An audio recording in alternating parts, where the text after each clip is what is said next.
ریت تھوڑی سی کھدری ہوئی تھی، جیسے کسی نے ہاتھ کے ناخنوں سے جلدی میں کوئی نقش بنایا ہو، کوئی علامت، کوئی حرف۔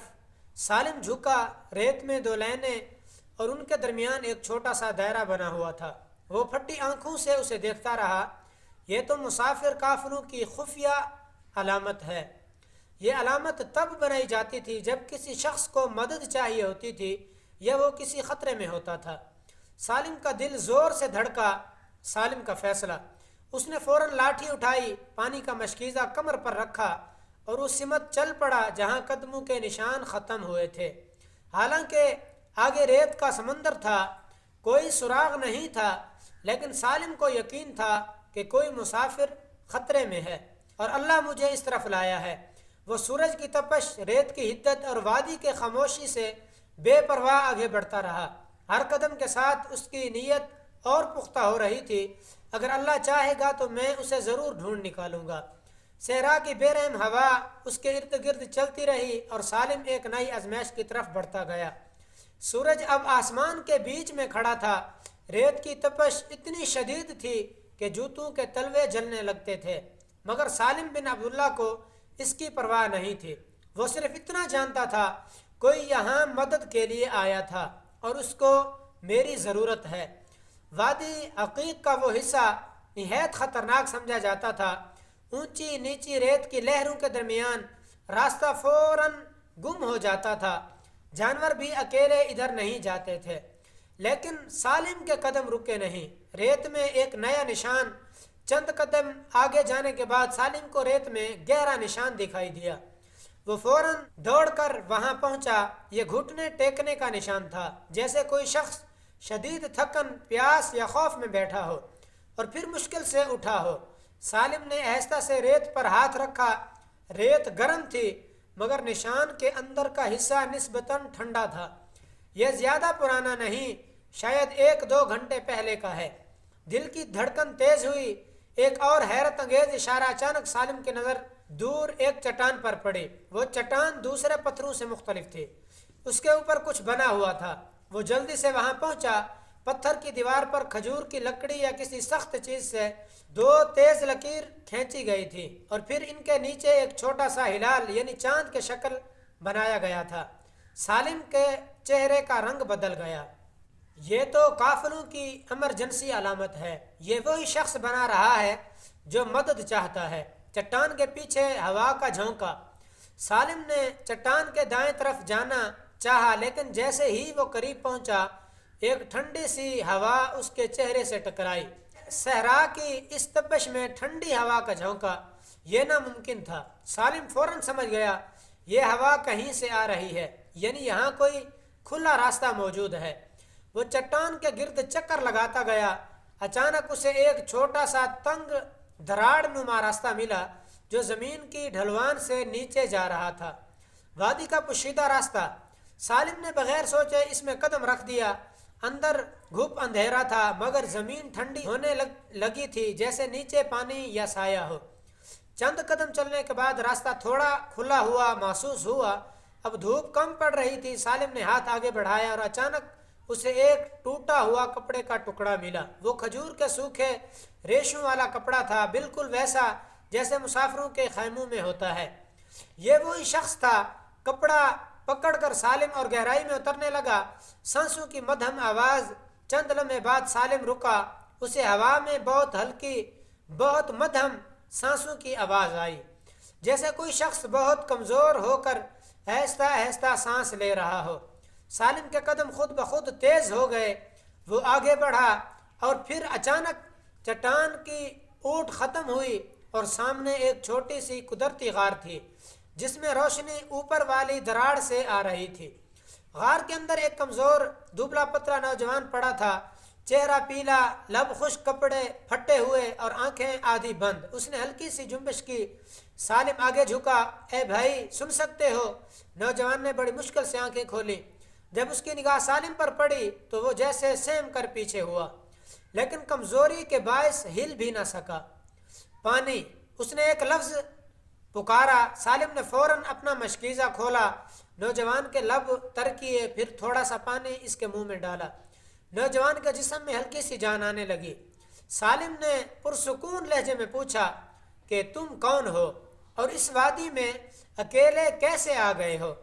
نوجوان نے تھوڑا سا پانی پیا، سانس بحال ہوئی، پھر ہلکی لرزتی ہوئی آواز میں بولا، میرا نام ربیع بن عامر ہے، میں ایک قافلے سے بچھڑ گیا ہوں۔ پھر وہ کانپتے ہوئے بولا، اور میرے پیچھے لوگ پڑے ہوئے تھے۔ سالم کے دل پر بجلی سی گری۔ سالم نے پوچھا، کون لوگ؟ تو وہ کہنے لگا، ڈاکو۔ مجھے لگا وہ مجھے مار دیں گے، اس لیے میں بھاگ آیا اور یہاں چھپ گیا۔ سالم نے اسے سہارا دیا اور بڑے غور سے دیکھا۔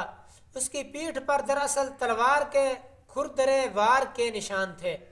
نوجوان نے کانپتی آواز میں کہا، وہ ابھی زیادہ دور نہیں ہوں گے۔ سالم نے گہرا سانس لیا۔ وہ سمجھ چکا تھا کہ یہ صرف ایک گمشدہ مسافر کا معاملہ نہیں، یہ ایک بڑا فتنہ ہے جو وادی عقیق کے آس پاس پھیل رہا ہے۔ اور اب سالم کے سامنے دو ذمہ داریاں تھیں۔ نمبر ایک نیم مردہ مسافر کو بچانا، نمبر دو اور ڈاکوؤں کے فتنے کو روکنا۔ سالم نے نوجوان کا ہاتھ پکڑا اور بولا، تم اب محفوظ ہو، اللہ نے چاہا تو کوئی تمہیں ہاتھ نہیں لگا سکے گا۔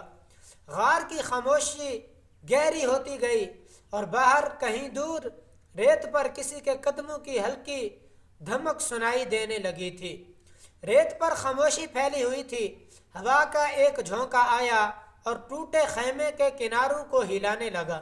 سالم نے گہری سانس لی، جیسے اپنے دل کو سمجھا رہا ہو کہ گھبرانا نہیں، مگر اس کے قدم خود بخود بتا رہے تھے کہ وہ بے حد پریشان ہے۔ پھٹا ہوا خیمہ، خالی برتن اور ہوا میں عجیب سی خاموشی۔ وہ خیمے کے اندر داخل ہوا۔ اندر ریت کی ایک باریک تہ بچھی ہوئی تھی، جیسے کئی دن سے یہاں کوئی نہ آیا ہو۔ ایک کونا میں مٹی کا پیالہ الٹا پڑا تھا، دوسری طرف ایک کمبل جس کے کنارے سلگے ہوئے تھے، جیسے کسی آگ نے اسے چھوا ہو، مگر آگ کی کوئی نشانی موجود نہ تھی۔ سالم کے دل نے زور سے دھڑکن بدلی۔ یہ سب کچھ عام نہیں تھا۔ پھر اس نے وہ چیز دیکھی، خیمے کے وسط میں ایک لکڑی کے تختے پر کچھ لکھا ہوا تھا۔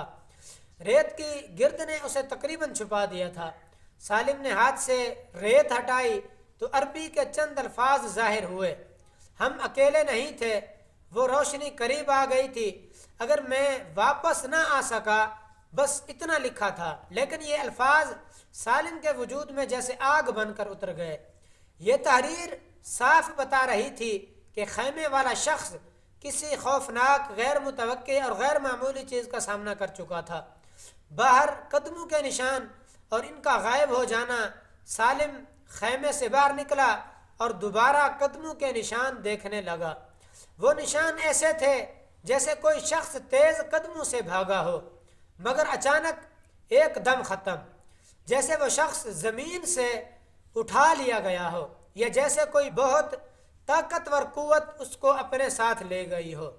سالم نے ارد گرد دیکھا، ریت میں کوئی دوسرا نشان، کوئی جانور کا پاؤں، کوئی جھاڑی، کوئی ٹوٹا ہوا گھاس کا تنکا، کچھ بھی نہیں تھا۔ پھر ہوا بدلی۔ سالم نے محسوس کیا کہ ہوا اچانک ٹھنڈی ہو گئی تھی۔ صحرا میں ایسا بہت کم ہوتا ہے۔ اس نے اپنی شال مضبوطی سے لپیٹی اور آس پاس نظریں دوڑائیں، اور پھر ریت میں سے کسی چیز نے ہولے سے سرسراہٹ کی۔ سالم چونک کر پیچھے ہٹا، سرسراہٹ جیسے کوئی قدم، جیسے کوئی آہستہ آہستہ ریت پر چل رہا ہو، مگر وہاں کوئی موجود نہ تھا۔ آواز جو انسان کی نہیں تھی۔ اچانک ایک سرگوشی جیسی آواز آئی، سالم! وہ گھبرا کر پیچھے پلٹا۔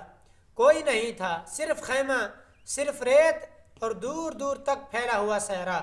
لیکن آواز واضح تھی، نام لے کر اسے پکارا گیا تھا۔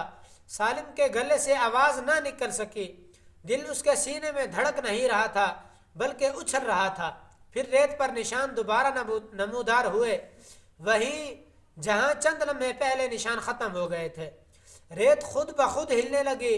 سالم کی آنکھیں پھٹ گئیں۔ ریت میں آہستہ آہستہ قدموں کی شکل بنتی گئی، جیسے کوئی غیر مرئی وجود چل رہا ہو۔ نظر نہیں آ رہا، لیکن اس کے قدموں کے نشان ظاہر ہو رہے ہیں۔ وہ نشان سالم کی طرف بڑھ رہے تھے، ایک قدم، دوسرا قدم، تیسرا قدم، سالم پیچھے ہٹتا رہا، پھر وہ سب اچانک رک گیا اور ریت پر آخری نشان کے سامنے صرف 2 لفظ ابھرے، مت دیکھو۔ سالم کے رونگٹے کھڑے ہو گئے۔ نشان کے آگے لکھے ہوئے مت دیکھو کہ الفاظ سالم کے دل میں یوں اترے جیسے کسی نے برف کا ٹکڑا رکھ دیا ہو۔